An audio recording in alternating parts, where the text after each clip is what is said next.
Hi, I'm Jason Carter, and I'm sick and tired of athletes who are at the top of their game thinking they deserve a pardon for their BS actions. And I'm Stephen McCollum, and I'm sick and tired of networks all of a sudden caring about sports they never cared about before. Main Event Podcast coming up next.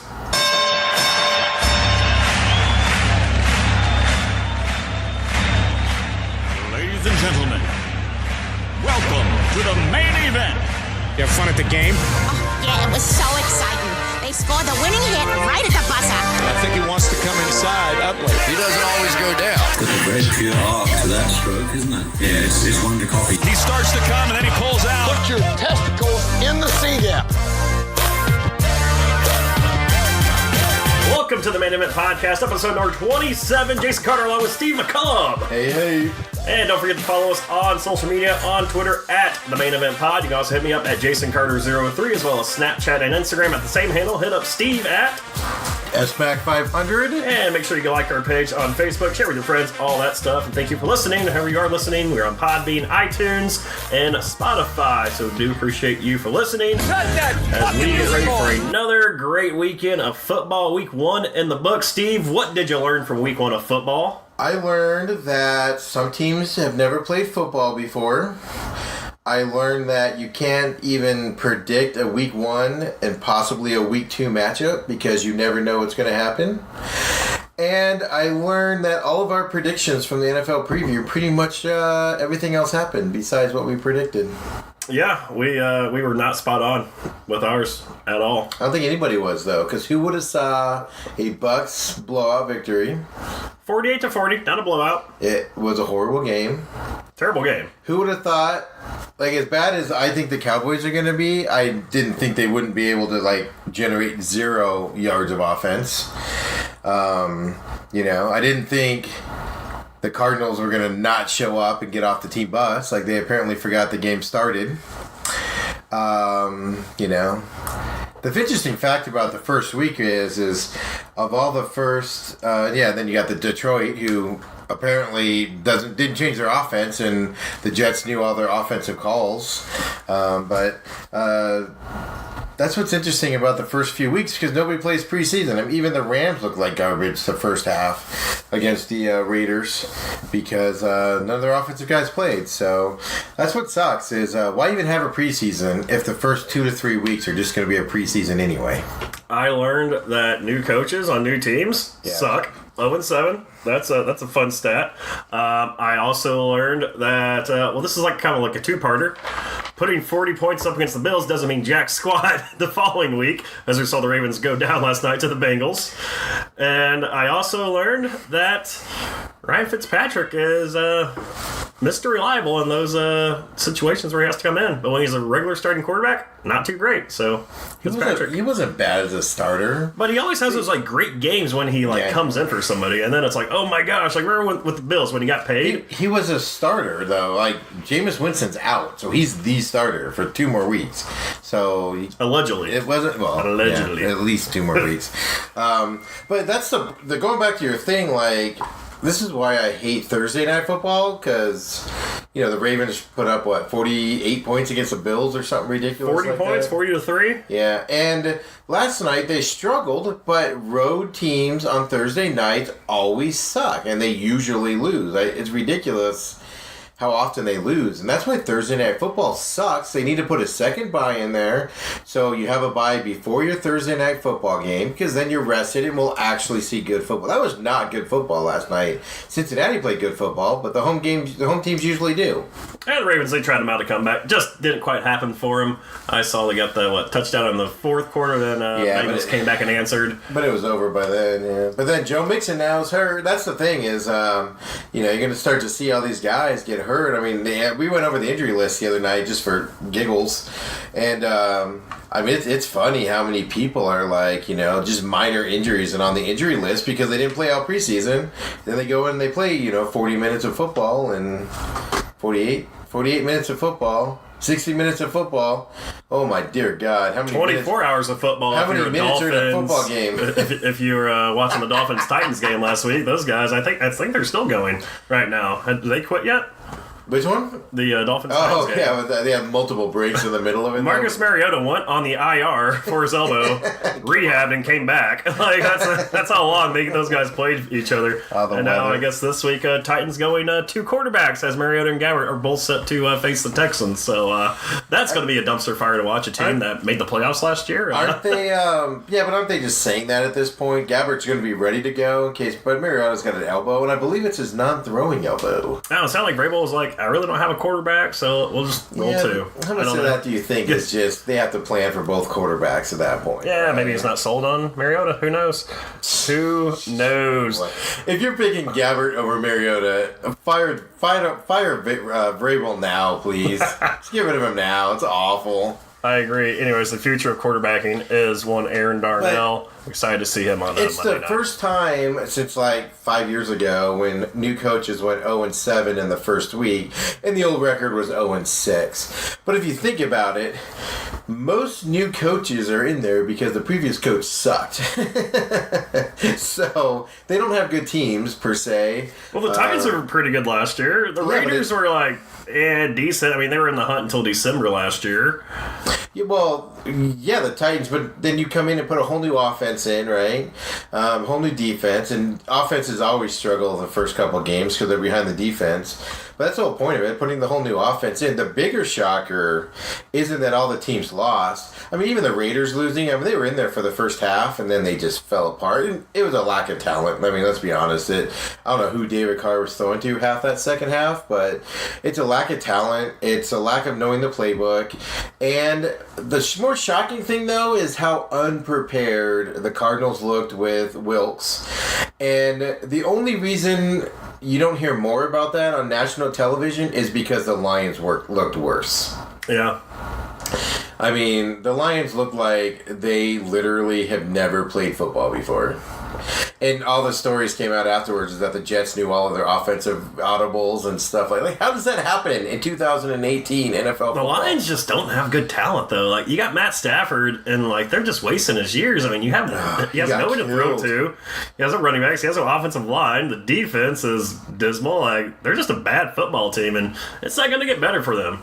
I feel bad. I feel bad for Lions fans. Like, they're already fighting each other in the stadium. Yeah, that's right. First game. So, like, they're already going at it. Well, first of all, you don't hire a defensive coordinator that isn't prepared just because he's a Belichick clone. But even then, like, you and I were at the Cardinals game, and, first half, everybody was kind of getting mad at Bradford for not being able to throw the ball, and I was like, there's nobody open. Like, no receiver is open out there. They were just blanketed. He had nothing to do with the ball. They were just loading the box and being able to stay in there, and then their defense, god dang it, man, like, when you're a coach, and I'm sitting, in the club level, minding my own business, eating a pizza, and I can tell you what the next play is coming from the Redskins because they've run it every play and it's worked. Off tackle, outside, run the ball outside, stretch it outside, and they pick up 15 yards. Adrian Peterson, like, how do you not... Even if you overcompensate and fill the outside so they run it up the middle, but at least stop what they're doing, right? Yeah, there were definitely a lot of meltdowns in week 1, but not as big as the meltdown that we saw come out of New York in the U.S. Open, man. Serena Williams let this judge just have it, didn't she? Like, she went at that guy. First of all, she wasn't abusive. She didn't swear. She didn't call his mom names. She was obviously angry, but not any more angry than we've seen before. And just wondering where you're going to take this conversation, Jason. Which angle are we going here? I'm just saying, look, you could call it what you want to call it, a meltdown, a titty fit, a pissy fit. Like, she definitely was on one. She definitely snapped. My problem is, we've had this discussion 800 times and actually yelled at each other several times about it. But my problem is like when... Andy Murray or somebody flips out on a referee and calls him names and everything. We don't say he has a meltdown. We say, oh, he's just arguing the point. He's got passion for the game. A girl does it, and it's instantly, look at her freak out. She's melting down. She snaps. She's gone crazy. You can see the anger in her eyes, and that's the problem. And that was her whole point. But she let it go. Like, the difference between like Andy Murray saying, "Hey man, fuck your mom," being done with it, and they're not done with it. Her like telling the judge, "You owe me an apology. Where's my apology? I'm a mom. I don't cheat." Okay, yeah, like no mom in their right mind has ever done anything. Has never gone over the fucking speed limit, right? Like, shut the hell up with that comment. All right, like, is that your argument? And then she sits down afterwards, and she's still gonna, "Where's my apology? Where's my apology?" Then she calls the guy a thief. She was pissed off because she's number one in the world, and she's losing to somebody she shouldn't be losing to, and that helped add on to it. So I don't give Serena. No, like, first of all, lost some points. First of all, she's not number one in the world. Let me put this analogy together for you. How many videos have you and I watched in the last couple months of minor league umpires literally losing their shit on umpires? Well, they need ratings in minor leagues. Oh, see, here we go. That's my point. This is my point right here. What's your point? You just excuse an umpire taking a trash can out of a dugout and walking it to home plate because it's freaking hilarious, right? And telling the umpire, "Go back to your home," and stuff like that. That was more verbally berating than what Serena did to that umpire. Well, he was already kicked out of the game, so I mean. I know, but this is my point on the way Serena took it too. Like, I'm not saying it's proper to do that because I wouldn't have equated that. I would have just told the guy he sucked nonstop, and yelled at him. But when you go that line where it's total sexism, but that's not the point. Like, do that in your press conference afterwards, not on the court, because that's where you'll lose people like you and Stephen A. Smith and all these other people, is you lose people when you cross over to those lines because they don't want to hear it, because either they don't understand the sport and what she's referring to, or they don't want to hear a lady or anybody complain like that on the court. But you can do it in your press conference afterwards and it would have been acceptable. So that's where she crossed the line and probably shouldn't have done it. And the press conference, I wasn't too thrilled with afterwards because the press started clapping at the end. It was like, really? Like, what is? I don't know. Like, it was you're not supposed to clap in the press. We covered this before this. How many issues? She's not allowed to wear her catsuit at the French Open, but men can wear all this other stuff, right? The one lady at the U.S. Open got fined for turning her shirt around. We covered it here on the podcast, right? Guys were taking their shirts off and being shirtless on the court for 20 minutes, which we both thought were dumb. I know, but this is my point. That was dumb. Tennis has blatant racism when it comes to women. Sexism, not racism. Oh, sexism. Sorry. Yeah, my bad. Let's not cross lines here. Well, I don't know. We're talking about Serena here, and there's an element. That umpire, yes, that umpire sanctions men for doing things also, but he lets the men do it and doesn't freak out. If you watch that video, when he takes the game away from her for the third strike, you can literally see that umpire literally in his facial expression saying, "I'm going to teach you a lesson right now." 0.3 game loss, right there. And that's not... I mean, I've made this point to you before. You have a problem with Joe West in baseball because he takes basic rules and makes them about him, and he enforces rules nobody else does. Like when he went up to that Phillies pitcher and took the cheat sheet away from him and then claimed it was foreign substance. That Joe West umpired that guy's games 4 times this year and never once pulled that thing out of his hand. And that night, Joe West decided, "I'm going to show the world that I'm Joe West, and I'm going to take this away from him and cause it stink," which Major League Baseball came back for. That's all it was with this umpire. Was this umpire decided this was the day I'm not going to take shit from a very good woman tennis player and a black one at that. And he was not going to let a woman talk to him like that. And he was going to show her. Well, it's backfired because everybody is on Serena's side in the tennis world. They're even talking about taking that third strike away from umpires because it's discretion. But the biggest issue is, and I threw this stat at you, 3,500 tennis matches. No one has ever been penalized that much. And we can show you instances of men being way more verbally abusive, way more condescending, being way more You know, I mean, guys used to hit tennis balls when they were mad into the crowd while yelling at the umpire. That's more than what Serena did to That's anybody. just making a fan's day right there. Getting a free tennis ball, a souvenir. I mean, you can't just get souvenirs at tennis matches. That's awesome. I like that. It's doing it to show up the umpire. If they're hitting them in there and yelling at the umpire, you know. And that's the problem with it. Is this is the first time these rules have ever been enacted. And to be honest with you, if you watch it on its face compared to what other people have done, it was tame. She didn't swear at him. She didn't do anything. She called him a thief, which, in my opinion, she's not too far off. That guy was robbing her of that match. She doesn't care about her $17,000 fine. You know, the only sad part is this poor young girl who's worked her whole life and looked up to Serena and was looking so forward to playing her. And that umpire made him the story. And just like Joe West does, he made him the story. And he became the story and took it away from this 21-year-old who beat Serena in a convoluted match. So much to the point that the girl was crying that she beat Serena in those circumstances. So it's just stupid, Jason. Stupid.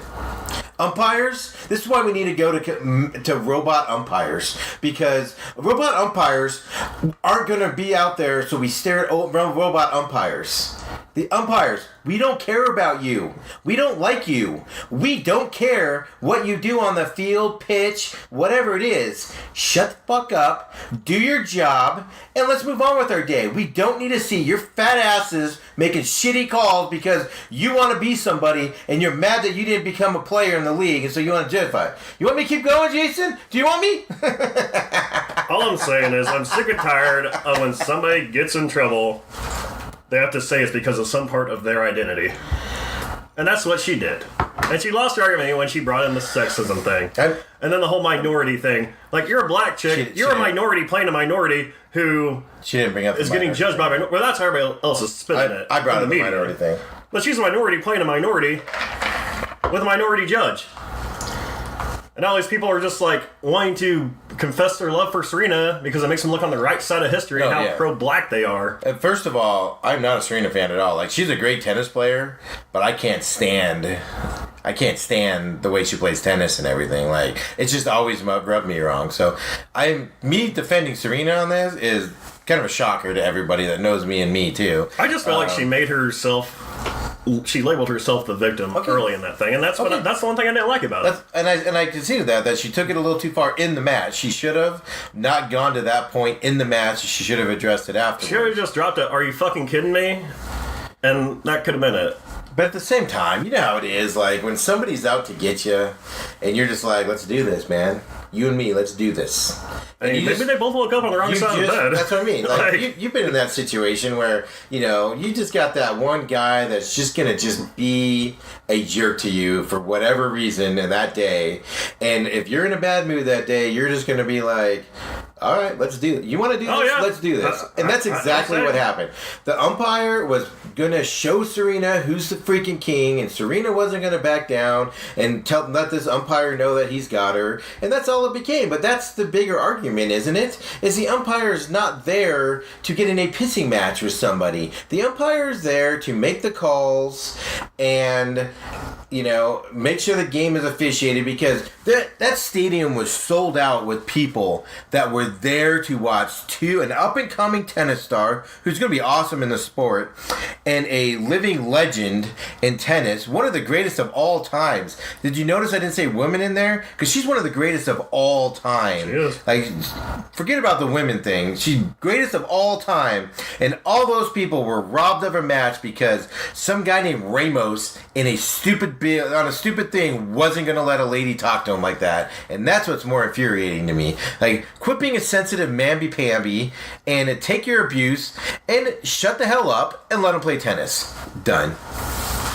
She's ranked 16th in the world, but she did have a baby this year, so that kind of... Yeah, she was way down. So. She's had to come back these last major. That's what I was saying. But still, she's still the greatest. She's the great. She's still the greatest. She's gotten it out there. Whenever she's in a tournament, you can usually see her in the finals. So she missed so much tournament with the pregnancy and obviously the complications she had. So she fell pretty far in the rank. That's what I think it was Wimbledon this year, where like she wasn't even ranked when she went into like one of the first ones. I think it was the Wimbledon. So she went in and she was playing like top 10 ranked people in the first round because she was like unranked. And it's like, how awesome is that? You work so hard to like get to Wimbledon and be like a top 10, top 15 level player in the world, and you have to face Serena in the first round because she's unranked. Like rats. This sucks. Like, oops. Anyways, big stuff going on, not just this weekend in the college football and pro football ranks, but it's that time of year again, baby. Boxing is back. Triple G Canelo, round 2. Like, Steve, I know you're pissed. Well, I don't know if I'm pissed, but... So, I'm like the guy that there's nothing else on in the morning because I hate CNN and stuff. So, I turn ESPN on and I get the end of Get Up, which is just a horrible show. And then, but they're better than the Fox shows that are on that early. And then, First Take comes on. So you don't like the Nick Wright, Chris Carter show? That comes on later, though. I thought that was the first show. And then you had what was it? The show with Skip and Sharp. Yeah, that I can't. No, Undisputed. That's just awful. With like Lil Wayne, no mercy, no mercy. Like ESPN's always kind of covered the big matches, on their website or whatever. But literally, Stephen A. and I get it because Max Kellerman's a boxing guy. But like they literally are in Vegas yesterday and today promoting this fight. I'm on their website. Their website is nothing but covering this fight, And it's like they cover, but it's like they're forcing. But ESPN has a boxing contract now, right? Mm-hmm. So they don't have this fight. This is HBO pay-per-view, obviously. But this is my thing here is ESPN pretty much ignores boxing their whole life, in existence. They get a boxing contract, so Friday Night Boxing. So tomorrow night, they actually have some good fights tomorrow night on ESPN. But, now they have to cover boxing. So they have all these uneducated... I swear to God, I mean, like, Stephen A. Smith was going on and on and on about how great this match is going to be. And blah, blah, blah, blah, blah, right? And it's like, the guy never covered boxing in his life, never talked about boxing in his life, and all of a sudden he's like the biggest Triple G fan and knows everything about Triple G and how he fights and stuff. And it just annoys the crap out of me that... Oh, we're going to start covering this, so we have to start, we're getting paid to promote these guys now, so we need to, cover this stuff and act like we know what we're talking about now. It just irritates me. Irritates me. Well, like, they had boxing people, like, on First Take who couldn't get a word in because Kellerman and Stephen A. Smith were just rambling about what they thought about the boxing match. But the boxing guys that study boxing, know every fighter, know every judge, know every promoter, they've been in boxing their whole life on that side, couldn't get a word in edgewise because Stephen A. had to, like, argue with them about everything. And it was just infuriating. Like, let the expert talk, man. I want to hear what the expert has to say. And by the way, everybody's saying this is going to be a great fight. First fight was typical boxing, and I'm a boxing fan. First fight was a typical boxing fight. Triple G dominated that fight, right? But what is it? It's a draw because the judges are on the take, and they have to have it a draw so they can get paid in a rematch. Right? Well, that one judge had a 118 to 110 scorecard. That was terrible. Joke. I mean, it got 1.3 million pay-per-view buys last year, 27 million a gate, third biggest in boxing history. So, I mean, it was obviously the long-awaited showdown. Took, 2 years in the making for this to finally happen. Now here we are getting the second one. But even then, with the second one, all this drama and everything where Canelo gets popped for drugs, so they have to cancel the fight and everything, and all that stuff. So there's all this drama, there's all this intrigue and everything. But Triple G's the better fighter. Triple G should win this fight. He dominated the first one. I don't see where this is going to be this great fight where this is like the fight of the century, because it's not. Like, Triple G should dominate this, and Triple G should win this pretty handily, and we'll all go on with like the only reason to watch it is just in case Canelo actually does something. Other than that, I don't see why this is so fascinating. Or if there's a knockout. I hate it when they go to the judges. Like, I just want to see a knockout. Well, because when it goes to the judges, you know what's going to happen. Yeah, the champion doesn't lose. Or it's either a huge upset because they rig it to a huge upset, or it's a draw, or the champion wins, but it's close enough that there's a third rematch now for good money, type of stuff. So. Well, you can't go to third match if it's not 1-1, right? That's my philosophy. It has to be 1-1 for the third. It's boxing. You can do whatever the hell you want. It has to be 1-1 for the third. For me to care about a third, you have to go in 1-1. Do you think Canelo can actually pull this out? Because there's no way in hell Canelo's winning this tomorrow night. No. Only way Canelo's winning... Look, Canelo was probably hyped up on drugs in the first fight. Let's be honest, because he got popped with it afterwards, right? So he was probably hyped up on drugs. He had a lot of time to fight. Both fighters didn't hate each other back then or anything, so it was kind of just like a fight, Now, both fighters absolutely despise each other because it cost themselves money and all this other stuff. Canelo's not on drugs now because that was explicitly written into the contract, that he was monitored, and both fighters were monitored and everything. And if he couldn't win the first time with all these advantages and everything, now he's got Triple G who hates his guts for costing him money. You got a guy that's not on the drugs and everything. You got a better fighter in Triple G. I mean, unless this is a Mike Tyson, who was that, Buster Douglas, where it's just an absolute shocker, and Triple G's walking away with this. Like, there's no whatever on this. But ESPN has to sit there and hype it like it's the fight of the century. And everybody that went on First Take yesterday and today to talk about it was like, oh, Triple G's going to win. Like, nobody said Canelo would win, I don't think. If they did, I didn't hear it. So how is that an intrigue in a fight there when nobody even picks the opposing guy? I don't know. I mean, there's some intrigue to it, I guess, just to see what happens. Because the first one, I think a lot of fans feel like they got duped, which we did. I mean, so anybody that buys this fight is stupid because you got ripped off on the first fight, and if you're gonna buy this one again, you're stupid. I got a bridge I can sell you. And I think also the hatred that these two now have for each other is, kind of building with, the grudge and all that stuff that's in there. I mean, remember the first fight, I kind of felt like both those guys were trying to, work against the Mayweather-McGregor fight, because the Mayweather-McGregor fight happened, in August last year? Yeah. And, this was De La Hoya's deal, don't worry, in another month you can actually watch some real boxing, not this crap, So they're both, they're all on the page, this fight, let's work together and sell our fight. And even, I remember explicitly Stephen A saying, this is just a gimmick fight. The big fight's in 2 weeks or a month or whatever. Right. It's just like a big promotion for this fight. So I think this fight has a little bit of intrigue just for that. But no, I think Triple G wins.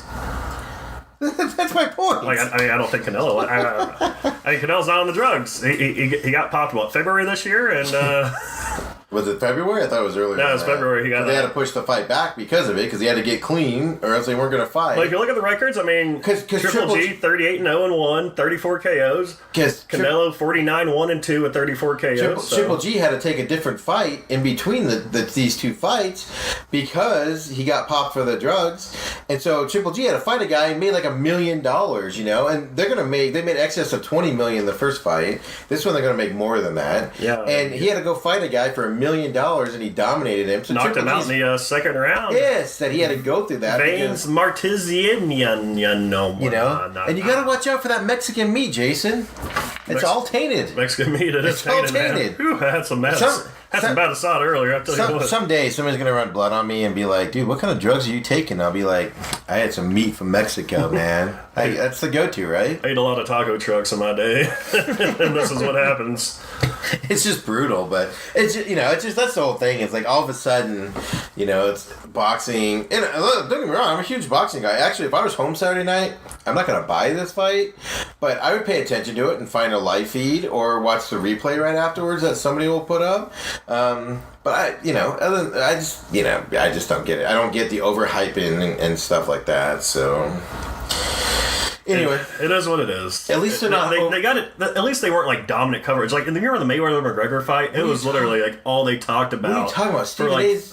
For 3 straight months, all they talked about was Mayweather-McGregor, and they would show, ESPN was showing their, little jabs that they did those 3 things where they went and, just talk shit to each other, and ESPN's like, okay, guys, can we tone this down? Because remember the first one, Mayweather was just dogging McGregor. McGregor's like, what the heck? I was not ready for this. And they did the one up in Toronto, and McGregor just... That the racist one? Yeah, he just lashed out at him. He was calling him boy, faggot, and all of this stuff. And then the third one, ESPN's like, all right, guys, like, can we just tame it down a little bit? Well, because it was turning people off. Yeah. I thought it was great TV. I felt bad for the networks. They're like, we do not, condone or express any of these. See, that's the thing. I mean, that was just a promotion. McGregor and Mayweather didn't hate each other because they knew they're both masters at promotion. Right? Oh yeah, they both knew their pockets were getting lined pretty heavily. I mean, fighters. The most disappointing thing with fighters is that after the fight, like they always hug or whatever and say good job or whatever. But those two looked like they were going to skip out of the arena together. Oh, they were so happy to. And they flew home together. Yeah, Right? that. I don't know, like, in a sport like boxing, like, people get mad about the NBA being friendly, and, like, the NFL is one of those few sports that still has hatred for the other team, you know? You have friends on the other side, but you hate the team you're playing, right? Yeah, like, who was it? The dude for the Eagles said, I would never play for the Cowboys. Yeah. It's like, screw them. Football's the one sport where it's like baseball where, Johnny Damon goes from the Red Sox to the Yankees, Almighty dollar. Yeah. So, like, and boxing, like, has lost some of that once they get on the plane together after the fight. Like, right. I want the old days where, like, Mike Tyson wanted to fight the guy after the fight. And then he wanted to, like, punch his grandma, too. Like, nah, he wants to eat his children. He wants to eat his children, is what he said. Like, that's what makes boxing great. And we might see that this weekend with these two guys, So, but yeah, flying him to Vegas, I was just like, it was just overhyped. Well, Keller Rose going to be in Vegas. I'm pretty sure he's calling the fight tomorrow, right? Doesn't he still do that deal with HBO? You know what? I don't know if he still does HBO. I think he's probably calling the fight. Yeah, that's probably why they're out there, too. Well, he does the ringside stuff. He doesn't actually call it. You know what? I don't know. Is Lampley still HBO pay-per-view? Because I haven't watched an HBO pay-per-view. Gosh, I can't even tell you. I could not tell you. Well, McGregor was HBO pay-per-view. That was Showtime. Right? Oh, was that Showtime? Yeah, oh, you know what? That was Mayweather's deal. Because I had to download the Showtime app because I was like, Showtime? What the hell? You're right. I don't remember the last time I saw an HBO pay-per-view, but is Lampley still doing it? I mean, Lampley's the king of boxing. But yeah, Kellerman always did the post and pregame, and they always have that one heavyweight British guy that I can't remember his name all of a sudden. Lennox Lewis. On there. I know the old guy retired that used to get mad at fighters and stuff. He was a freaking nutcase. Yeah. Where he wanted to fight some. Remember one of the boxers got mad at him in the ring? The Australian guy, right? He wanted to fight the Australian. I hit you in the face right here. The boxer's like, I could kill you right now. What was it? I can't remember the guy's name now. You just threw it out there. Anyways. I'll look forward to it. If I see something happen on ESPN, I'm like, all right, hey man, this happened. Like, let's go check it out. We'll find it on YouTube. Yeah, don't get me wrong. I'll watch it Sunday morning, because we have to work Saturday night, but I'll watch it Sunday morning because I'm intrigued by it. I'll know who the winner is, and I want to see what happens. But the thing about the hyping of it, though. So they're out there today doing their deal. They, flew in last night, did their show today out there talking about yesterday and today. Yesterday and today. Come Saturday night, once that fight's over, We're back to week 2 of football season. Well, that's the other thing, right? So, and that's the irritating thing, right? Is like we're in the middle of college and football season that more people care about than this boxing fight, and they took the time to fly to Vegas, promote the fight, do all that stuff, and it's like it took away from their football coverage. Which I hate to say this, but I actually like First Take during football season. Because they have such opposing viewpoints, and it's actual football. It's not all this other BS that they get into about Trump and Max Kellerman not liking Trump and what some guy saying something. They actually dispute and talk about what they saw on the Sunday and stuff like that, and it's actually fun to watch now. So it actually took away from it a little bit. Yeah. Well, getting ready for week 2 of football season, we got to get our fantasy picks in. Steve, how'd your fantasy teams do last week? 1-0 both leagues, Jason. I went 1-0 and 0-1. And I dominated in both of them too. So I got solid. I got two teams that are solid. In my one league in my other world where I worked, we have a league with a bunch of guys. That league, I have some injuries that are going to probably hurt me a little bit. Like, I was trying to find tight ends and running backs this week. And the one that we're in, you and I are playing this week, and I've already got like a huge lead because I had 3 Bengals going last night and they dominated. But now I got Joe Mixon's going to be out for 2 weeks. So luckily in that league, I did pick up a running back last week off the waiver wire. So, but yeah, that's just all it comes down to. I got a solid team as long as they can stay healthy is what I'm getting down to. I made 2 mistakes because we were on the way to the game and I was talking. I was like, oh man, you know what? I should probably go AP. And you're like, nah, man, Cardinals like stacked the box. AP, you gonna get far? The Cardinals should not have been that bad. He put up 22.6 points on a bench. Then Deshaun Jackson. Didn't really see that Deshaun Jackson Fitzpatrick connection happening, dude. But he went off 5 receptions, 146 yards, and 2 touchdowns. He even got a concussion and dominated. You know. So I lost that league, and right now I'm currently losing to you in that league. But then my other league, I had old Big Ben. Tariq Hill, man, came through clutch for me. Gosh, Tariq Hill is such a great 3 touchdowns. Well, yeah, 2 touchdowns in the first 2 minutes. I don't get it, man. Tariq Hill's been like one of the better fantasy players for a while. But yeah, I was still able to get him like 3rd round. Yeah, no, I think he's one of those. He gets no love, but he like is always just putting up points. He got me a punt return touchdown, receiving touchdown, and a rushing touchdown last week. He gets no love because of where he plays. You know, he had Alex Smith last year, you know, and then he has Patrick Mahomes this year. So I think he just flies under the radar. You know, he's like what, 5'6" or something ridiculous like that, and just faster than heck. So. Yeah, so we'll see. But this week, we'll see how this week goes because it all, like I said, it all just comes down to injuries and who does what. Because the first, you just don't know. Like, yeah, I wasn't expecting Amari Cooper to get 2.8 points last week. I mean, you know, Adrian Peterson had 200 and something yards on Sunday against the Cardinals. You know, and he's not going to do that every week. So it's just got to time it right and hope he gets out there and stuff. Because it's a gamble. It's a gamble. That's the thing about it, you know. It's what it is. It's a gamble, but we can still get mad at those adults. So before we get into some pro football picks and all that stuff, we do have some college games coming up this past weekend. Obviously, ASU beat Michigan State. Big game right there. Yeah, ASU. Moves ASU right up to 23rd in the rankings. So we do have a couple of ranked games this week that are, you know, on paper, I guess, when you're looking at it, look like they could be pretty exciting. Big one circled right now is Urban Meyer's final game to not be coaching Ohio State to not be on the sideline. TCU. Actually, they're going to be at AT&T Stadium in Arlington, Texas. So it's one of those games there at Cowboy Stadium Saturday night. I want to get the time lapse on what they do to the field because they already play Sunday Night Football there too. Yeah. So I want to get the time lapse video. That's artificial turf. I hope they put it out there. Yeah, but they still have to like change over, you know, the hash marks and everything. They still have to pull that turf up. Yeah, and like the logos and everything, they got to pull that turf up, put the other turf in place. So I want to get like a time lapse video. Hopefully, the Cowboys or somebody puts that up. Yeah, because on the artificial turf, you know, the logos can be replaced in the end zones. It's, you know, it's a separate piece of grass or a separate piece of turf. But I forgot. Yeah, college they have to completely switch it out. Yeah, you're right because they have to be ready for Sunday night because they got the Giants, right? Yep. So that game is happening. Did you see TCU put out the Ohio State finally? Like, what is it?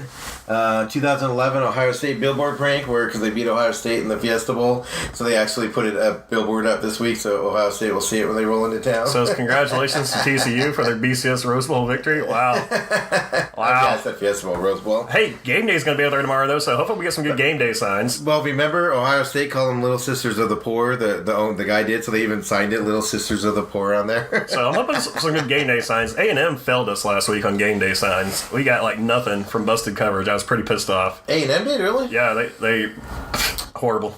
Terrible. Does that shock you, though? No, it doesn't shock me one bit. But that game like they have no personnel. Is Saturday night at 5 o'clock. Ohio State, number 4, TCU, number 15. Who you got?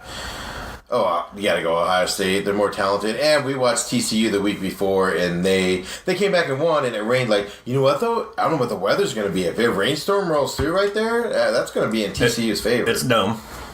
Oh, sure, AT&T, you're right. I was thinking it was a TCU again.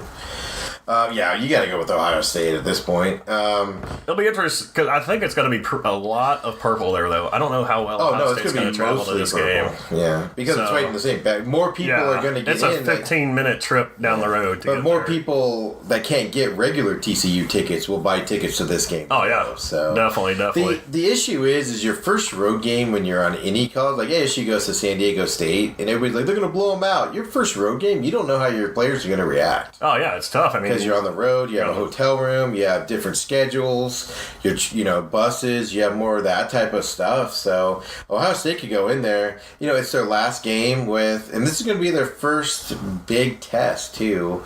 So we'll see. They don't have. One thing about Urban Meyer, he is a hype machine. He gets his players ready. So now the thing is, I know Urban can coach during the week and everything, but can he travel with them and be on the side? So he can't be there at all. So yeah, okay. See, that might hurt him more than people think. Well, they are 13-point favorites is Ohio State. I think TCU definitely covers. It might win. We'll see. It'll be a fun game to watch. But tickets, man, you can get them for as low as $50 on StubHub right now. Set way up high. If you want those, also got another ranked matchup tomorrow morning or tomorrow afternoon. Boise State, number 17, traveling to Oklahoma to Stillwater, take on OSU Cowboys, ranked number 24. Right now, Oklahoma State, man, only 1 point faves at home. And they're playing at Boone Pickens Stadium. Yeah. Really. What's the bigger surprise there? That Oklahoma State's playing a pretty solid offseason or out of conference schedule, or Boise State's ranked 17? Probably to me would be the Boise State being ranked 17 because I just really don't know enough about Boise State this year. But they're always like one of those teams who are like always kind of in the mix for some reason or another. That's what I mean. Like you never hear about them. It's like when you said 17, I was like, what? I don't know what they're. I mean, I guess they blew out their first 2 cupcake games or something like that, and now here they are traveling on the road. So I think Boise State's going to pull it out. Oklahoma State, really? They're one of those teams, man, because we don't know about them. I mean, I think they do it.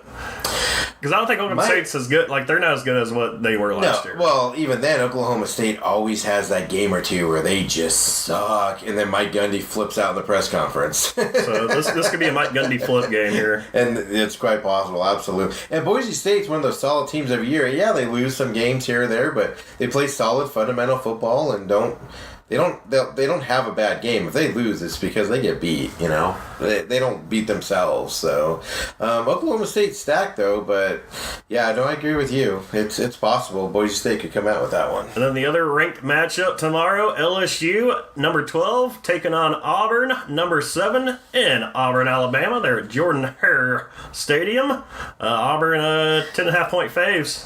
I think the fantasy of Ed Edgeron as the head coach of LSU ends Saturday night, because Auburn is going to smash the living hell out of him. Like, I don't get it. I don't get the guy's not a good coach, but he gets all this hype and everything, and then like last year he goes in and gets beat by somebody bad. And the same thing's going to happen here, and then we'll stop hearing about how great of a coach he is and how great LSU is again. If I was a betting man, I put money on LSU to cover. No. Because 10? No. Ed Orgeron, he covers in games, man. He's a big game. You might count Eddie-O out, but he always covers in these games. Last year, Auburn got off to a 21-0 start. LSU still came back and took care of it, but the home team is usually the team that does win out in this game. That wasn't LSU, and it's going to be a big conference game. So I like Auburn to win, but I'm taking LSU to cover. Yeah, last year was in Baton Rouge, so there's a big difference between playing in Baton Rouge. Oh, definitely. Within the ferns of Auburn. Don't they have those trees and everything around the ferns? The trees. They're not ferns, but don't they have like the bushes around the field? I don't know. Do they? Yeah, I think so. I could be making stuff maybe up. Yeah, I think you're right. Because when they beat Auburn, or they beat Alabama that one year, everybody was trying to crawl through the trees. Crawl through the trees. The bushes. Can't catch up over these tree inquiries. Yeah, I got Arizona State winning 3 in a row here against San Diego State. And here's the shocker, Arizona fans, you're going to beat Southern Utah tomorrow. Congratulations, you're going to be 1-2. Way to go, Heisman Trophy winner, and Kevin Sumlin's the beast hire there. You'll be 1-2 after beating Southern Utah tomorrow. I got to make sure I mark this to where he said they'll beat them, and then when Southern Utah wins, I can come back and...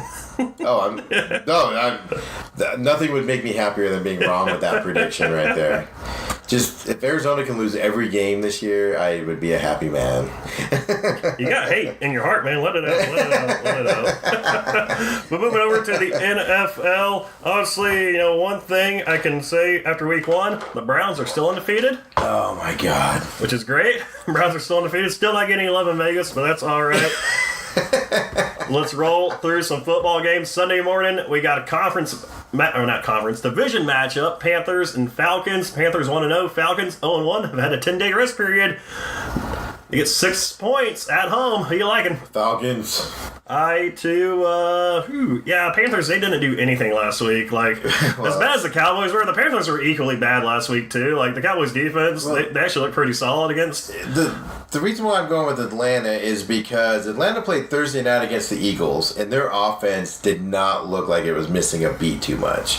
And this time of year, offense usually struggles. And they were hitting Julio Jones and, Sanu and everybody like it was clockwork. You got to score, though, when you're in the red zone. That's the thing. You got to score. That's the caveat is, my God, Matt Ryan, throw the football so your receiver can come down with it because they can't come down with it when you throw it 10 yards out of bounds. And when you are at the 5-yard line with 4 downs to play with, have Julio Jones out there. Don't have him on the sidelines. Come on, Falcons. No, it was just, they're taking some crap for that, but they had 10 days to fix it. But, no, I agree with you. I mean, Carolina didn't look stellar against a very bad Cowboys team, at least for that game, and the Cowboys' inability to move the ball had nothing to do with the Panthers' defense, had everything to do with the play calling and the uncreativeness of the Dallas Cowboys, so...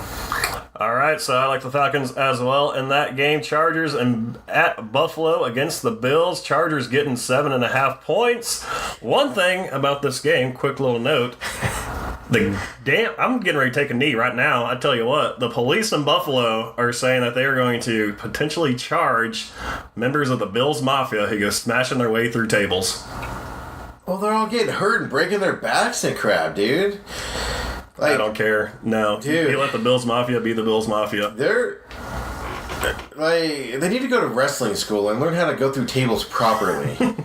They're all getting hurt. Get the tables. They're all getting hurt. They're all breaking their backs. They're breaking their necks. They're almost dying. Did you see the Ravens guy try it last? Yeah. He broke his neck. You just got to keep it to the Bills Mafia. You can't be doing that. But that's all it is. I mean, that's a liability issue on the Bills right there for the tailgate. So I'm surprised they let it go as long as they have. Well, I love it. Anyways, Bills That's Mafia. Your caveat. You skipped over Josh Allen starting. Yeah. You passed over how they had like 4 yards of total offense last week. I don't think I'm exaggerating when I say 4 yards. Their defense looked like they weren't even on the field at times. And you go with the Bills Mafia is going to get stopped by the cops, huh? Yeah. Hey, man, got to plant your flag somewhere, right? That's where I'm planting my flag. Both teams 0-1. I do like the Chargers, though, in this game. Going to be a big win. Yeah, I mean, it was funny last week because I said, I picked the Chargers and said they start slow, but I think they're going to start fast this year, and they promptly go out and lose game 1. But if the Chargers lose this one, oh my God, the curse of the beginning of the season for the Chargers will be real. But I don't see any possible way the Chargers can lose this one. No way in hell. Give me the Chargers all day. Vikings-Packers, man, that's a morning game, which I'm kind of shocked. Not the game of the week. Vikings traveling to the mildly warm tundra because it is still September. Green Bay, though, 1-point favorites against Minnesota. I like the Vikings in this one. Aaron Rodgers is still up in the air. We won't know till game time if he can move or not because he's got something wrong with his knee. Did you see his post-game press conference last week? He was so drugged up. But then he said he doesn't like drugs. So he doesn't like taking drugs, but he likes getting them in the middle. Like his eyes were like all bloodshot and wide. They were so damn. I thought he had a Snapchat filter on. I was like, "What's he on right now?" So we don't know what Aaron Rodgers. I mean, if Aaron Rodgers plays, he's not going to be able to be mobile because an MCL means you can't go left or right. You have to pretty much stand, which just means he's going to unload the ball faster. And you got to be very quick against that. That's the issue. So the Vikings defense right now is on point. They look dang good in week 1. The Vikings offense, Kirk Cousins, still out on, but all he can do is hand the ball off. I actually think the Vikings will pull this one out with or without Rodgers. And to be honest with you, I kind of hope the Packers sit Rodgers for 2 reasons. 1, he's not healthy, and it's a whole long season. But then 2, even if the Vikings win without Rodgers, that's just an extra feather in the cap of self-doubt because Minnesota always has an inferiority problem with the Packers. And even if Vikings go in there and win against a Packer-less, Rodgers-less Packers, that's just going to leave that self-doubt in the Vikings' mind that they're just not good enough to beat the Packers. I think right now, I feel bad for the Packers, but I think Mike McCarthy, whatever happens this year, he gets fired. if he puts Rodgers out there and Rodgers gets hurt, he gets fired. If he has Deshaun Kaiser out there for 9 games and they go, 1-8, he gets fired. I just feel bad for McCarthy right now. I mean, McCarthy and Rodgers, the rumor is they don't get along at all. So I'm surprised he's been getting that long. But I mean, he's been there so long with Rodgers. Rodgers just signed that contract extension. The only issue is who do you get in there better than McCarthy? But then at the same time, I mean, God, what McCarthy does with a team with no talent is just amazing. But yeah, he's going to lose out to a superstar quarterback one of these years, and I agree with you. But Aaron Rodgers is literally to the point. I mean, he's young. I mean, he's young in terms of years because he sat for 6 years behind Favre. But man, he's 1 hit away from ending a career and not being able to play. So Packers need to take that into mind here. Definitely do need to take it into mind. Texans at Titans there in Tennessee. Texans 3-point favorites. Like the Texans, both teams 0-1. Titans did not look very good last year. Texans, they had last week a decent, not last year, last week.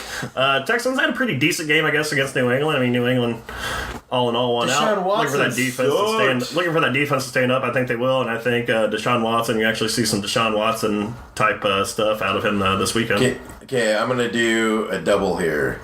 Titans win if Mariota plays. Titans lose if Mariota doesn't play. And Deshaun Watson isn't going to look good, and it's going to be based off of the defense with Blaine Gabbert being quarterback instead of... Because when Mariota went out last week, and he went out fairly early, man, that offense for the Titans just stalled and didn't do anything afterwards. So if Mariota's in there, Titans are going to win it. If he's not in there... Go with the Houston, but don't expect Deshaun Watson to be a superstar by any stretch of the week. I don't care who's playing. Texans win. Deshaun Watson, player of the week.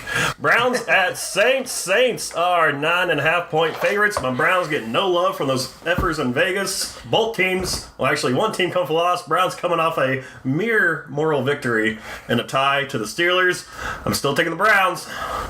How does a team that lays an egg against the Buccaneers last week, how are they a 9.5-point favorite against anybody? Especially against a team that tied a team who a lot of people think is going to be in the Super Bowl. I don't know. I don't get what these odds makers are doing. Put your money on the Browns right now. They're going to cover this. Is it in Cleveland or is it in New Orleans? It's in New Orleans. New Orleans. Don't have to worry about the weather. Just got to worry about the who dat chance. Yeah, New Orleans is going to come back this week. They're going to win this game. It's going to be fairly easy for them, I think, because they're going to come back and after that butt kicking last week, I think the Saints are going to kind of wake up, and the Browns, unfortunately, are the wrong team to walk in there this week. Nope, Browns all day, baby. Going. By the way, 15-0-1. Browns are 132-1 in the last 2 seasons. So. Well, right now they are better than half the other teams in the NFL Football League. Dolphins at Jets, another one of those early games. Dolphins going to New York to take on the godchild of Aaron Darnell. Jets, Jets. Yeah, give me the Jets, 2.5-point favorites. They're going to win this game easily. No, even though the Dolphins' offense looked good last week, but I agree. The Jets have momentum. They're happy. They're excited. They want to dominate. Jets are going to. I met a guy on Tuesday. In case you didn't know, he's going to the game. He flew out on Wednesday. He was telling everybody about it. He's all in on the Jets. I benched Kenny Stills this week. He had an awesome game last week, and he was on my bench. And I was like, maybe I should play him. And then I was like, nah, going up against the Jets, and they have momentum. I'm not doing it. All right, Chiefs and Pittsburgh. Pittsburgh, 5.5-point favorites against the Chiefs, who are 1-0 and looked pretty studly last week against our Chargers. I'm going Chiefs in this one. This is a no-brainer. Pittsburgh didn't look good at all. Big Ben had, 7 turnovers? Yeah. That is the thing about Ben, though, is he has a game like that, and then he comes out and he's going to look like a Hall of Famer. He's going to look like Joe Montana out there this week. But I think the turmoil inside the locker room, not having Le'Veon Bell is an issue in Pittsburgh. Connor's great. I think it just messes with their team. The team's more worried about Le'Veon Bell than anything else. I think the Chiefs will sneak out a win here. I like the Steelers because you're right. Roethlisberger, usually after he throws up some coal, he does come back, look like old Joe Montana. And plus, he's been hurt all week with elbow injuries, and he's just going to come back and write another chapter in the Ben Roethlisberger history books. He's got that thing where he's dramatic. So he took a beating last week, and this week he's going to go out there and look like a god. But I'm still saying the Chiefs will sneak one out. Eagles against the Buccaneers. Buccaneers put up 48 points last year. Both teams 1-0. Philly right now, 3-point favorites on the road in Tampa. It's going to be 91 degrees. Doesn't matter. Philly is winning this game by a lot. Bucks come back down to earth this week. If anything, they scored all their points of the year last week. Yeah, I think Eagles get by. They sneak this one. Yeah, no, I think it's going to be. It's going to be close because Kirkpatrick is playing. If Jameis Winston was in there, it'd be a blowout. But with Kirkpatrick in there, Fitzpatrick, it's actually going to be a fairly close game. And plus, Nick Foles is starting on the other end, and that offense didn't look too good until they pulled off another Philly special, whatever the hell you want to call it. But I think fourth quarter it's going to come into play here. I think the Eagles might start winding down, but I think they sneak by in a close one. Colts at Redskins. Washington, man, 6-point favorites at home against the Colts. We saw the Redskins last week. They looked very good. I got the Redskins winning this game too. Yeah, I think the question that you got is, are the Redskins a fluke or they just played a bad team and they're that good? So, however, I think that the Colts played a good game. They just lost at the very end, by 1 point, right? But they had the lead going up till the end there and everything. So, but actually, I'm going to go with not the Colts. So, Redskins on this week. You got to ride that Redskins train because they looked dang good last week. Yes, they did. The team they played against last week, getting to the afternoon games now. The Cardinals are going to LA to take on the Rams. Dude, StubHub has tickets for as little as $9. You want to make a little road trip Saturday night? No, because the Cardinals are going to lose by 772 points. Well, right now, Rams are getting 13 here, so... Yeah. It's not going to be close. Everybody in Phoenix is going to be questioning the existence of the Cardinals and why we hyped them up so much. And the Rams are going to show that, they're one of the best teams in the NFC. Yeah, we kind of homered it up last week with the Cardinals. So, yeah, I got the Rams winning this one as well. Cardinals, though, I hope they put up a fight. I feel a little bit more of a fight, division game. The Rams last week showed a lot of plays, not trick plays, but, handoffs to receivers, stuff like that. And from what I was reading this week that was just a scratch of the top of the book there. So the playbook is just so big there in LA that the Cardinals got exposed by people running off tackle last week, Adrian Peterson, and they couldn't stop it. What makes you think that these plays that McAvoy does isn't going to confuse them even more? Lions against the Niners. Lions getting spotted 6 points, going on the road to take on the Niners. Not going to matter. I think the Lions might have a better showing than last week, but I think Jimmy G gets on the same page with this team here, and they win this game. Go Niners. Niners defense is awful, though. That's the problem. And one reason why the Lions looked so bad last week was they got killed. Their offensive line got killed early in that game, and they just couldn't recover. This one's actually a toss-up for me, but I am also going to go with the 49ers as much as I hate to. I have no faith in Matt Patricia. Zero. Raiders and Broncos. The Raiders 0-1 take on the Broncos, who are 1-0 after last week's victory. In Denver, 6.5-point faves. Who you like? Man, Case Keenum had 3 interceptions last week, and they still won. Broncos are winning this one, no problem, just based off of the defense. That defense is stacked. Raiders offense steps it up this week. I like the Raiders to win with John Gruden, the quarterback whisperer.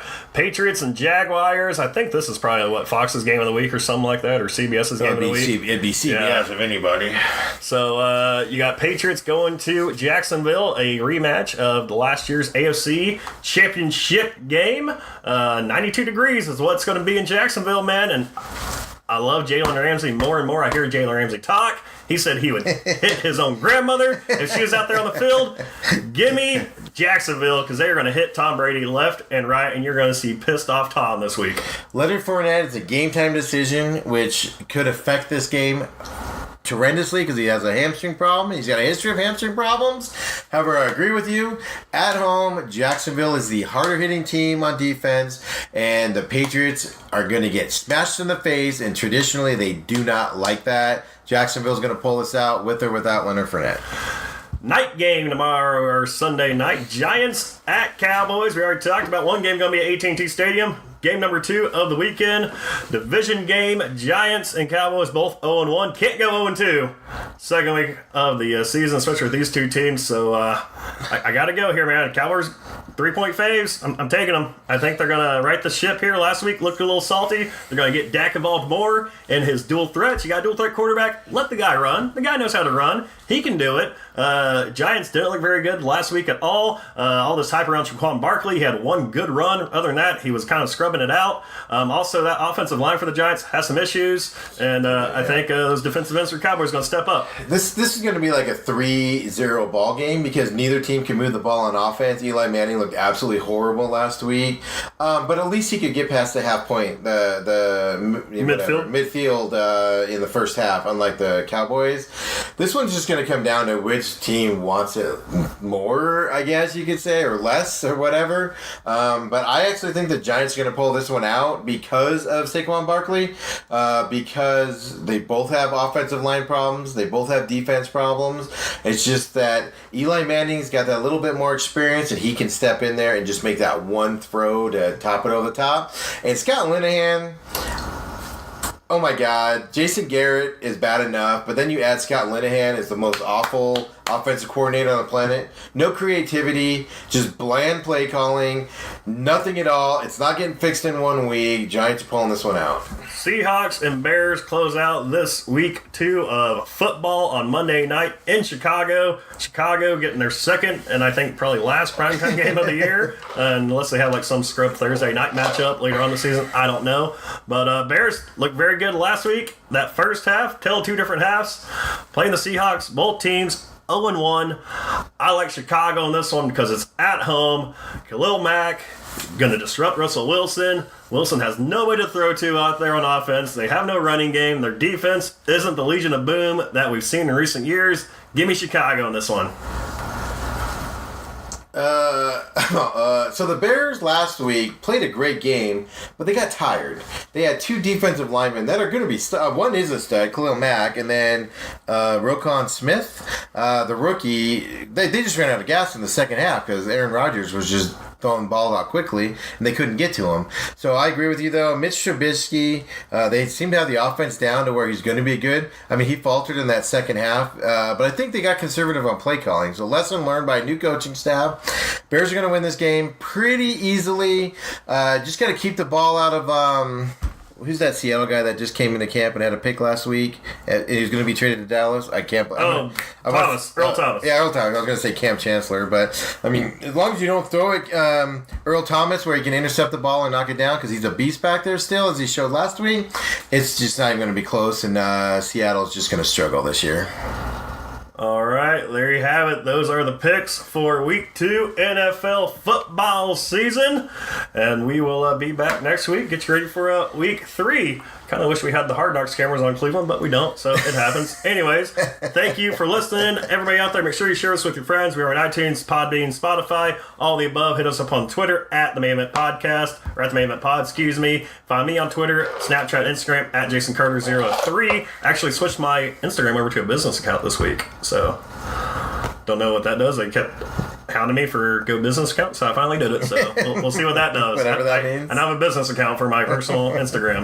And then you can also hit up Steve at SMAC500 and all 3 of those as well. And then like our Facebook page, share it with all your friends, invite your friends, do all that stuff. And all our fans over there in the Carolinas, we do pray for you, and we hope that you seek shelter and you're not affected by Hurricane Florence. So God bless you, God bless the troops, and God bless America.